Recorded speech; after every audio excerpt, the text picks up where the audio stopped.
I just read about this, and I think it's boss, so don't you make me feel like a fool for liking it. Oh, I would never. Come on, let me have it. Raspberries. All right, well, did you know that there was actually an experiment done earlier this year in Lincoln, Nebraska for a radio-controlled car by RCA, like a full-size one? Oh, lay dead. Yep, it's called electronic highway control. And this article says that there's a series of circuits buried in the pavements with little lats connected to them so they can communicate to the cars with radio control and take over steering and braking. It's crazy. Oh, wait, so this is already an experiment. They already did this? Mm-hmm. In Lincoln, Nebraska, in April. You press a button on the dash of the car that says electronic drive, and the car starts to drive itself. Dude, that's incredible. Yeah, I know. And get this. Well, actually, two things. First of all, it can tell if there's a car stopped up to a mile ahead, and it'll slow traffic automatically, like all cars at once, like a school of fish. And two, it doesn't need eyes to work, so if your vision's bad, or if it's raining cats and dogs outside, or if your headlamps won't work too well, then the car still works. Oh, and a voice will come over the radio and give you directions. So like, if you're on the highway and your exit's coming up, or if you need to switch highways, a voice will literally interrupt your radio and tell you that your exit's approaching, so you can get back behind the wheel and take control again. I know that was 3 things, but when I read this, I was like, wow, really? Can all this really be true? And it is. It's 100% true.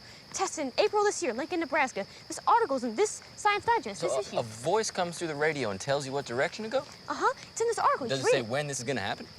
1974. And by 1990, all roads will be electronic. Oh, really?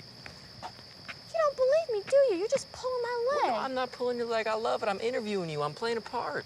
Well, I just remembered 2 more stories. We got time to do those too? Absolutely we do. Come on, let's fill it up. All right, well, if you like that, then brace your brain for this, because there's this article about these tubes. You tell me all about it. All right, hold on, because you gotta be able to look past all these ads and squirrely beginner stuff. Hold on, because I want to read it to you the way it was written, because I want it to have the same effect on you. All right, here you go. So, picture a man in New York City, in Times Square. And he walks down a set of stairs into a subway tunnel, and he boards a train car. And he stows his suitcase in a rack over his head and sits down. He starts reading a book. And about an hour later, he feels the train coming to a stop. So he gets up, gathers his things, grabs his suitcase, puts on his hat, steps out of the train, heads up some stairs, and comes out at the Golden Gate Bridge. What? Whoa, how is that possible? I know, isn't that crazy? So the train travels between 2,000 and 5,000 miles per hour in these tubes all across the country. That's how it's all gonna be. It's called vacuum tube transportation.